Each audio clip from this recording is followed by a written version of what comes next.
अस्सलाम वालेकुम वरहमतुल्लाहि वबरकातुह। उम्मीद करती हूँ आप सब बहन भाई खैरियत से होंगे और अल्लाह ताला हम सब के रोज़े हमारे अमाल को कबूल फरमाए। मैं ना बड़ी रोतलू हूँ तो इसलिए मेरी आवाज़ शुरू में ही रोने वाली हो जाती है। हाँ, मैं वही इंसान हूँ जो वारिस मामू के लिए बद दुआएँ करती थी, लेकिन मैं अभी पीछे एक बच्ची को बता रही थी कि वारिस मामू अपनी झोली उठा के रातों को दुआएं करते होते थे कि चांद इस्लाम कबूल कर ले। तो दुआएं कभी रद्द नहीं जाती, वो दुआएं जो अल्लाह से मांगी जाती हैं वो दुआएं कभी रद्द नहीं जाती। मैंने अपनी 25 साल ज़िंदगी जो थी वो क्रिश्चियनिटी में अच्छी खासी प्रीचिंग में गुजारी। मैं चर्च में प्रीच करती थी, कलाम पेश करती थी।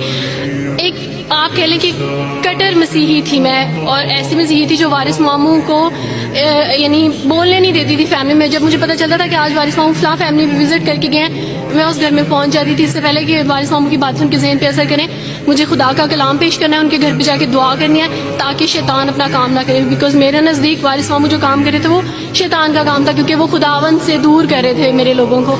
तो मैं उस फैमिली में पहुंच जाती थी, अपने लोगों को चाहती थी कि वो खुदावन के साथ जुड़े रहें, वो कभी खुदावन का इनकार ना करें, वो यीशु मसीह का इनकार ना करें। ये सब मेरी यानी मैं आप कह लें कि एक स्ट्रॉन्ग वर्क करती थी। मुझे इस चीज़ का डर रहता था कि वारिस मामू की वजह से अब मज़ीद लोग इस्लाम कबूल ना करें, लेकिन क्या पता था कि अल्लाह ताला मुझे ही दायरा इस्लाम में ले आएंगे और मैं ही वो शख्स बनूंगी जो इस्लाम कबूल करेगी। CSS कर रही थी, मैंने BA कंप्लीट किया अपना, और उसके बाद मैं CSS कर रही थी। उसके दौरान अल्लाह ताला ने मुझे ये तौफीक दी कि स्टडी ऑफ डिफरेंट रिलीजियंस की किताब पढ़ने के दौरान ये सब्जेक्ट जब मैं पढ़ रही थी तो मुझे पता चला कि इस्लाम ही खूबसूरत मजहब है। अच्छा, आप यकीन जाने वारिस मामू रमज़ान में कुरान पाक डिस्ट्रीब्यूट करते थे और राशन देते थे। तो मेरे भाई के एक जहाँ ड्यूटी करते हैं वहाँ एक अंकल थे, गार्ड थे, उनके लिए कुरान पाक लेके इनसे रखा हुआ था और राशन भी लेके रखा हुआ था। और मैं उस कुरान पाक को ना छुपा छुपा के अपनी सेफ में रखती थी और डरती थी कि किसी दिन मैं इसको खोल ना लूँ। अक्सर एक दो दफ़ा पकड़ा कि खोल के देखूँ तो सही, कोई ना कोई गलती तो होगी ना इस कुरान में भी। ये तो बड़ी बातें करते हैं बाइबल के बारे में, कुछ ना कुछ तो होगा। लेकिन अब यकीन जाने एक डर था कि जिस दिन मैंने इस कुरान को पढ़ा मैं इस कुरान को अपना दिल दे बैठूंगी। और वही हुआ कि जब मैंने कुरान पढ़ा तो मैं इस पर ईमान लाए बगैर नहीं रह सकी। एक रात वारिस मामू को कॉल की और उनसे कहा कि 2 बजे का लगभग टाइम था, और इनसे कहा कि वारिस मामू मुझे आपसे ज़रूरी बात करनी है। तो इन्होंने कहा कि क्या बात है बेटी, कोई ज़िंदगी मौत की बात है? तो मैंने कहा कि ऐसे ही समझ लें, मैं रो रही थी। तो इन्होंने कहा कि सब खैरियत है। तो मैंने इनसे कहा कि बस बगैर कुछ कहे आप मुझे कलमा पढ़ा दें वारिस मामू। और वारिस मामू और मैं बिल्कुल खामोश थे।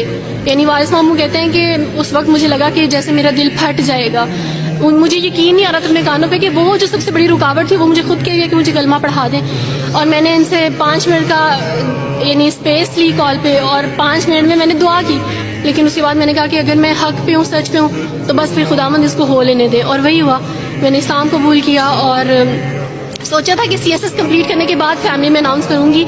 लेकिन अल्लाह ताला ने कुछ और मंसूबे बनाए होते हैं, इंसान के कुछ और मंसूबे होते हैं। आप यकीन जाने मेरी फैमिली को जल्दी पता चल गया।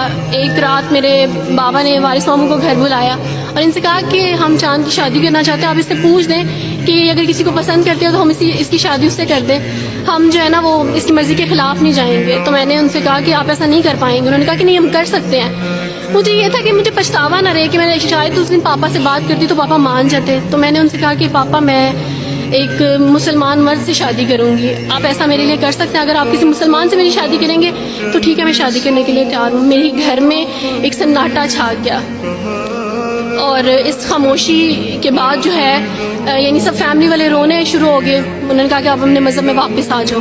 लेकिन ये है कि मैं दीन इस्लाम कबूल कर चुकी थी।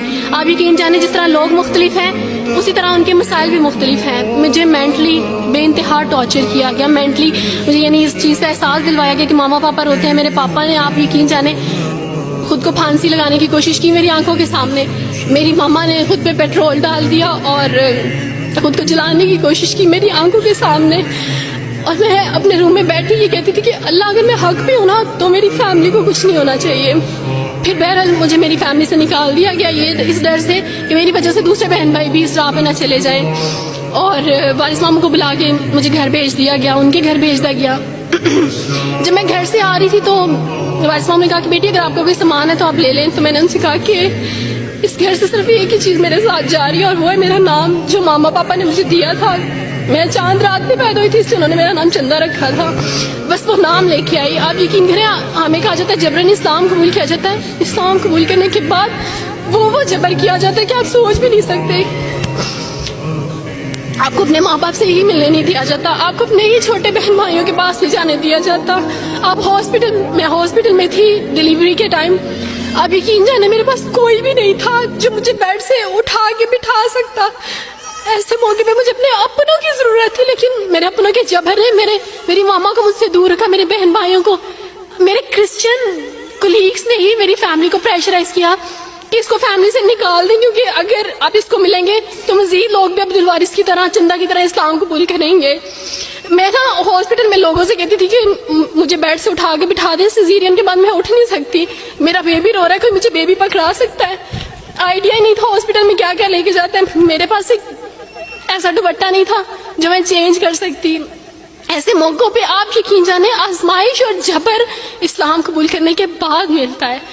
مجھے آپ سب سے توقع ہے, آپ سب اسلامک اداروں سے توقع ہے کہ اب آپ ہمارے لیے سٹیپ لیں. ہمارے اپنوں نے تو ہمیں چھوڑ دیا, انہوں نے جو ہمارے ساتھ جبر کیا اس جبر کے بدلے آپ ہمارے ساتھ نیکی کریں. اب آپ کیا سٹیپ لیتے ہیں نیو مسلمز کے لیے جن پر یہ الزام لگایا جاتا ہے کہ ان پہ جبر کیا جا رہا ہے. ہم پہ جبر نہیں, ہم پہ جبر اسلام قبول کروانے والوں نے نہیں کیا بلکہ جن